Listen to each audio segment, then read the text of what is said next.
There are four main groups in sport that are discriminated against: the disabled, ethnic minorities, women, and those from a low socio-economic background. The first three are a bit more obvious. For example, there is a lack of provision, a fear of racism, and a lack of accessible facilities, but low socio-economic background is a bit more difficult. Children from low-income families tend to have poorer health than other children. These poor levels of health may undermine their physical abilities and/or skill levels.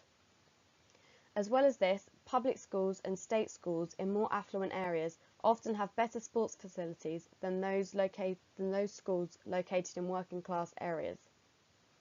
Also, those from a low socio-economic background may not be able to afford memberships for sports clubs.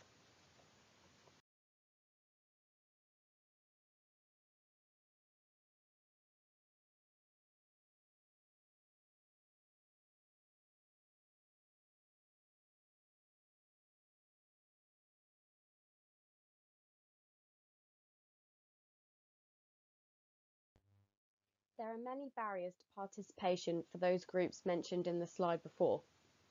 Many of the barriers apply to all of the groups, but often some of them are more specific.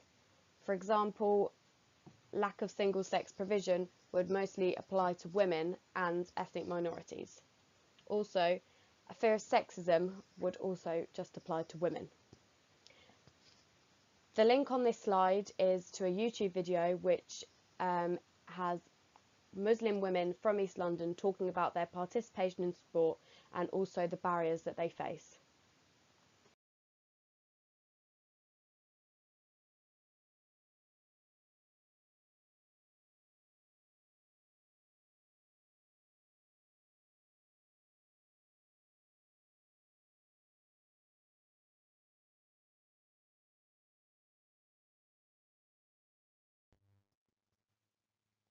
Sport England has an overall mission to create a sporting habit for life.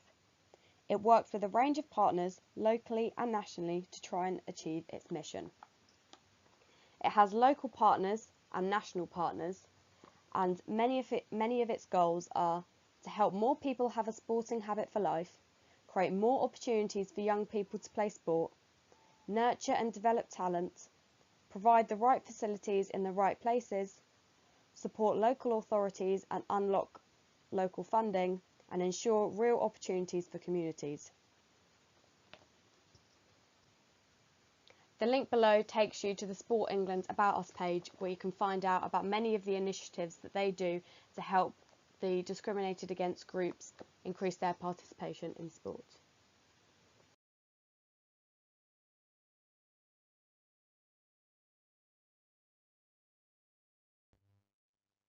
Sport England's investment in national governing bodies. National governing bodies submitted whole sport plans to Sport England to operate from 2013 to 2017. A whole sport plan is a business plan or document submitted to Sport England outlining each national governing body's strategies to grow participation and enhance talent over the 4-year period the whole sport plan is in operation. I chose to look at the RFU's whole sport plan, and there I found that their key priorities were to create winning teams, securing success on the pitch, to have more players participate in rugby, to make rugby available for everyone, to build a modern and fine reputation, to increase the revenue of rugby, and to have an inspiring Rugby World Cup. The whole sport plan also outlines how these aims would be measured and how they would be achieved.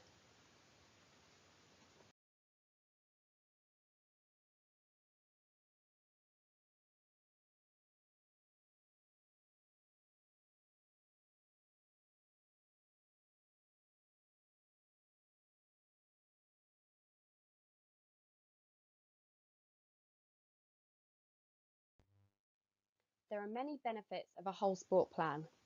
These include that it increases participation for the sport, funding is dependent on the success of this plan, increased resources from the funding they receive from Sport England, an increased number of volunteers and/or coaches, and increased performance at elite level and therefore more chance of a medal and podium success.